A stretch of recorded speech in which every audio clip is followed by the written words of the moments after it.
Hello. Hear me okay? Yeah. I might cough in between, but please, I'm kind of recovering from a flu as well. But thank you very much indeed. I mean, it's a wonderful start, I believe, that, today, well, what we were planning to do is to kind of understand from different organizations to see, how we can collaborate, as Justin started, the event with. But listening to the things, and I'm seeing that, there is possibly a more, like as Anil was talking, some of the things, of course, we are doing with COS, like adapting the kennels or, working with the communities. We have already started on it, but there is an enormous potential. And I think that the work that I'm very much interested in, by the way, I'm Indrani Lahiri and I work at DMU. I'm the senior lecturer in media and communications, but my background is in anthropology, which means that I'm very much interested in how communities connect, how they talk with each other, how they live together, what do they love eating together, and I mean, in a very down-to-earth way, if I'm going to explain this. And now that we are living in a digital world, I'm also very much interested in how we communicate digitally, how do we link up, what we are posting, and why we are posting on social media. Of course, we know at the end of the day that social media is a business, and we are giving our time for free to be on social media. It's enhancing the business potentials of already the wealthy. So there are different dynamics at play here, and how in society we look at class and how we interact and how we develop our communities around the things that we love doing. And because of that background, I am also very much interested in working with the new generation and trying to understand what the children has got for their future. And this was an interest, of course. In 2019, I started working on a project called Migrant Communities in Leicester. And my interest was very much to look at, okay, so there are children coming in from various parts of the world, coming into the schools, starting to study there, with their parents having no understanding of what's going on in the education system. How are they coping? That was my question. And I was trying to explore that with the schools in Leicester. Primarily with the secondary school. That's what it was in that time in 2019. And as I was going and talking to different head teachers in the schools, some of them did bring up, how there is a disconnect, that they are doing parents' evening, but parents are not turning up.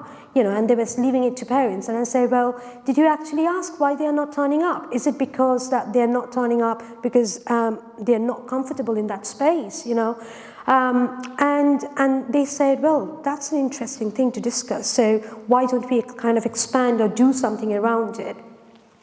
And by that time, we reached the end of 2019 almost, and there were these news coming up on the pandemic and things happening. So, of course, we had to rewire some of those things around that research project. So, and then come March, we were in a situation where we wouldn't be able to go out of the houses. Parents suddenly,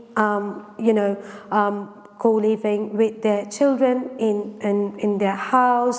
They're not going to work, and therefore their space has been taken by the children, and children then they are kind of coming back saying, complaining that, well, my mum was not here actually. I used to enjoy that space with my grandparents. Now she's here, she's bossing me around, and that kind of conversation started. And lucky enough, of course, I'm in different WhatsApp groups, but also on TikTok, following people. And I started looking into and following into trends and looking into some of the conversation that parents were having. And then I started saying, well, you know what, let's think it differently, and let's think how we can use a social media channel to then reconnect and see if we can co-develop things. And of course, parents went, well, no, not with my child. She's very rough. She doesn't listen to me, and I'm not used to. And at the end of the day, I'm a nurse and I'm working and coming back, and I'm quite stressed. I can't take this anymore, And that is how we started. So it was quite rough at the start, but when we formed, so it was like about 10 or 12 of parents coming together to then produce that Facebook group where we started working with the children. Gradually, it was so wonderful that, it was like writing stories, writing songs, poems, and then children teaching something. And then I was thinking in the back of my mind, well, you know what? this is a new thing that's developing here, and a new way of educating ourselves as parents as well, if we are not understanding the education system. And there we go, we started then thinking about building resilience in children, but of course building resilience in children comes with building resilience in parents. We said, well, when we do the workshops, we bring both of them together and we try and work together to see how we can build a new space where we can all exist together. And that's where it all started. So building resilience in children is a project, it's a higher education funded research project where basically we are trying to work on arts and different other things like crafts, sometimes music, sometimes we are using games, all of that to then build resilience. So when we are talking about resilience, it's not just about bouncing back, because bouncing back is interpreted differently in different cultures. How you bounce back is a question. And as a child, it's very difficult for them to then deconstruct that narrative that leaves behind resilience building, So in school they go, teachers say, bounce back, They come home and their parents say, don't jump there, don't jump, do that, don't do this, So what is it about resilience building? So they kind of in a lost. So what we then started to do is to collect stories from the parents and say, well, you are managing okay, you're doing very good work at home when you are working with the children. Why don't you give us the stories? Why don't you tell us the stories, what's happening inside? And then what we will do is we will transfer it into a storybook, because we need to teach children culturally relevant ways of building resilience.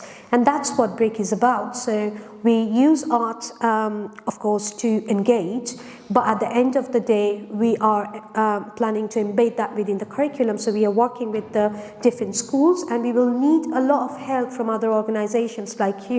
We need a lot of storytellers who are going to come and tell their stories, but also read stories for us. We need Canals and Rivers Trust to have that open space where parents can go with the children and we can co-create a very creative space by the side of the canals. We can hire boats. Already we are conversing on that at the moment, so thinking about how we can have boats and give that kind of experience to somebody who has not experienced, And also for parents, it's empowering, because I think as part of DMU and as part of that empowering university, I think it's our responsibility to empower people in a way that they feel comfortable in. And I think one of the ways is that to let them know what's going on in the society, not just, the school is not just about behind the closed doors, but it's also about parents to understand the curriculum and to engage and to connect, so that the children are not looking down upon parents, because that's also happening sometimes, because they think they are more cleverer than the parents. And I have been embedding myself in all of these conversations. It's very immersive, It's not AR or VR I'm talking about, but it's very immersive. And I'm going in and a child comes over and says, can you do more of these workshops, because my mum never buys strawberries for me. And then mum comes over and says, well, I don't have the money to buy strawberries. I did buy you a bunch of bananas and you didn't finish it. And she said, well, I don't want bananas, I want strawberries. And then she said, well, if I keep the strawberries longer, there's going to be fungus on it and I have to throw that in the bin. I'm not putting my £2 down the bin. And that's the conversation. That's the reality of life. That's where we are leaving. You know what? So a child growing up in that environment, and if we are not going to empower that family, what are we going to do at the end of the day? So it's kind of a question that comes back to us, Am I happy? Yes, I'm happy doing teaching. I like it. I like doing research, but I don't like doing closed-door research, So my area is very much, okay, you go out, work, and see the research that you're doing, actually, is it making a change? Or is it actually feeding into something that is already being developed? So there is always this social tendency. Again, it's a very interesting area in anthropology, where people tend to focus and it's kind of a magnetic field. Well, if you've got more, people will draw towards you. So if you've got money, people will give you more money. But if you don't have money, people will think, oh, well, what's the value? What's the value, social value is not defined in that terms, and I think we need to educate ourselves on that, and we need to think forward. And I think that through building resilience in children, I'm trying to do that. So we have got an exhibition on, and you will see how children, how clever they are. We've got an exhibition downstairs on the stage, so I would invite you guys to definitely visit that. And if you've got any ideas that you want to run, or you're someone who actually can do something with us, please do get in touch. Definitely. So I'm based in DMU. It's a research innovation project. It's not a company or anything, but it's something that will need your help to move forward. Thank you very much indeed for giving me the space.